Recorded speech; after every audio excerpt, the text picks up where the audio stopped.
ಧರಣಿ ಮಂಡಳ ಮಧ್ಯದೊಳಗೆ ಮೆರೆಯುತಿಹ ಕರ್ನಾಟ ದೇಶದಿ ಇರುವ ಕಾಳಿಂಗನೆಂಬ ಗೊಲ್ಲನ ಪರಿಯನೆಂತೂ ಪೇಳ್ವೆನು.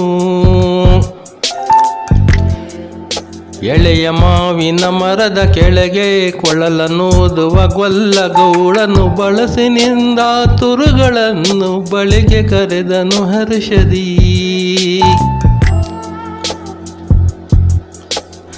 ಗಂಗೆ ಬಾರೆ ಗೌರಿ ಬಾರೆ ತುಂಗಭದ್ರೆ ತಾಯಿ ಬಾರೆ ಪುಣ್ಯಕೋಟಿ ನೀನು ಬಾರೆ ಎಂದು ಗೊಲ್ಲನು ಕರೆದನು. ಗೊಲ್ಲ ಕರೆದ ಧನಿಯ ಕೇಳಿ ಎಲ್ಲ ಹಸುಗಳು ಬಂದು ನಿಂದು ಚಲ್ಲಿಸೂತಿ ಹಾಲು ಕರೆಯಲು ಅಲ್ಲಿ ತುಂಬಿತು ಬಿಂದಿಗೆ. ಹಬ್ಬಿದ ಮಲೆ ಮಧ್ಯದೊಳಗೆ ಅರ್ಬುತಾನೆಂಬ ವ್ಯಾಘ್ರನು ಅಬ್ಬರಿಸಿ ಹಸಿದು ಬೆಟ್ಟದ ಕಿಬ್ಬಿಯೆಳುತ್ತಾನಿದ್ದನು. ಸಿಡಿದು ರೋಷದಿ ಮರೆಯುತ್ತ ಹುಲಿ ಗುಡಗುಡಿಸಿ ಬೋರಿಡುತ್ತ ಚಂಗನೆ ತುಡುಕಲೆರಗಿದ ರಭಸ ಕಂಜಿ ಚದರಿ ಹೋದವು ಹಸುಗಳು. ಪುಣ್ಯಕೋಟಿ ಎಂಬ ಹಸುವು ತನ್ನ ಕಂದನ ನೆನೆದುಕೊಂಡು ಮುನ್ನ ಹಾಲನ್ನು ಕೊಡುವನೆನುತ್ತಾ ಚಂದದಿ ತಾ ಬರುತ್ತಿರೇ. ಇಂದೆನಗೆ ಆಹಾರ ಸಿಕ್ಕಿತು ಎಂದು ಬೇಗನೆ ದುಷ್ಟ ವ್ಯಾಘ್ರನು ಬಂದು ಬಳಸಿ ಅಡ್ಡಗಟ್ಟಿ ನಿಂದನ ಹುಲಿರಾಯನು. ಮೇಲೆ ಬಿದ್ದು ನಿನ್ನ ನೀಗಲೆ ಬಿಳಿಯ ಹೊಯ್ಯನು ನಿನ್ನ ಹೊಟ್ಟೆಯ ಸೀಳು ಬಿಡುವೆನು ಎನ್ನುತ್ತ ಕೋಪದಿ ಕೂಳ ವ್ಯಾಘ್ರನು ಕೂಗಲು.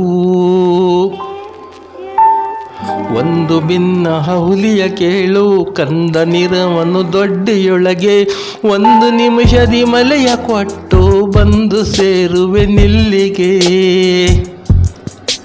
ಹಸಿದ ವೇಳೆಗೆ ಸಿಟ್ಟು ದೊಡೆವೆಯ ವಶವ ಮಾಡದೆ ಬಿಡಲು ನೀನು ನುಸುಳಿ ಹೋಗುವೆ ಮತ್ತೆ ಬರುವೆಯ ಹುಸಿಯ ನಾಡುವೆ ಎಂದಿತು. ಸತ್ಯವೇ ನಮ್ಮ ತಾಯಿ ತಂದೆ ಸತ್ಯವೇ ನಮ್ಮ ಬಂಧು ಬಳಗ ಸತ್ಯವಾಕ್ಯಕ್ಕೆ ತಪ್ಪಿ ನಡೆದರೆ ಮೆಚ್ಚನ ಪರಮಾತ್ಮನೋ. ಕೊಂದು ತಿನ್ನುವನೆಂಬ ಹುಲಿಗೆ ಚಂದದಿಂದ ಭಾಷೆಯಿತ್ತು ಕಂದ ನಿನ್ನನ್ನು ನೋಡಿ ಹೋಗುವೆನೆಂದು ಬಂದೆನು ದೊಟ್ಟಿಗೆ. ಆರಮಲೆಯನು ಕುಡಿಯಲಮ್ಮ ಆರ ಬಳಿಯಲಿ ಮಲಗಲಮ್ಮ ಆರ ಬಳಿ ಬದುಕಲಮ್ಮ ಆರು ನನಗೆ ಹಿತವರು. ಅಮ್ಮಗಳಿರ ಅಕ್ಕಗಳಿರ ಎನ್ನ ತಾಯಡ ಹುಟ್ಟುಗಳಿರ ಕಂದ ನಿಮ್ಮವನೆಂದು ಕಾಣಿರಿ ತಪ್ಪಲಿಯ ನೀ ಕರುವನು. ಮುಂದೆ ಬಂದರೆ ಹಾಯಬೇಡಿ ಹಿಂದೆ ಬಂದರೆ ಒದೆಯಬೇಡಿ ಕಂದ ನಿಮ್ಮವನೆಂದು ಕಾಣಿರಿ ತಬ್ಬಲಿ ನೀ ಕರುವನು. ತಬ್ಬಲಿಯೂ ನೀನಾದೆ ಮಗನೇ ಹೆಬ್ಬುಲಿಯ ಬಾಯನು ಹೋಗುವೆನು ಇಬ್ಬರ ಋಣ ತೀರಿತೆಂದು ತಬ್ಬಿಕೊಂಡಿತು ಕಂದನ.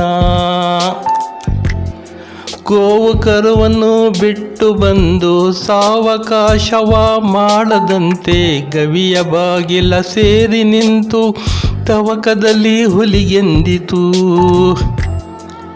ಖಂಡವಿದಿಕೋ ಮಾಂಸವಿದಿಕೋ ಗುಂಡಿಗೆಯ ಬಿಸಿ ರಕ್ತವಿದಿಕೋ ಚಂಡ ವ್ಯಾಘ್ರನೆ ನೀನಿದೆಲ್ಲವನ್ನು ಉಂಡು ಸಂತಸದಿಂದಿರು. ಪುಣ್ಯಕೋಟಿಯ ಮಾತ ಕೇಳಿ ಕಣ್ಣ ನೀರನ್ನು ಸುರಿಸಿ ನೊಂದು ಕನ್ಯೆಯುವಳನ್ನು ಕೊಂದು ತಿಂದರೆ ಮೆಚ್ಚನ ಪರಮಾತ್ಮನು. ಎನ್ನ ಹುಟ್ಟಕ್ಕ ನೀನು ಎನ್ನ ಒಳ ಹುಟ್ಟಕ್ಕ ನೀನು ನಿನ್ನ ಕೊಂದು ಏನು ಪಡೆವೆನು ಎನ್ನುತ್ತ ಹುಲಿ ಹಾರಿ ನೆಗೆದು ತನ್ನ ಪ್ರಾಣವ ಬಿಟ್ಟಿತು. ಸತ್ಯವೇ ಭಗವಂತನೆಂದ ಪುಣ್ಯಕೋಟಿಯ ಕಥೆಯಿದು. ಸತ್ಯವೇ ಭಗವಂತನೆಂದ ಪುಣ್ಯಕೋಟಿಯ ಕಥೆಯಿದು.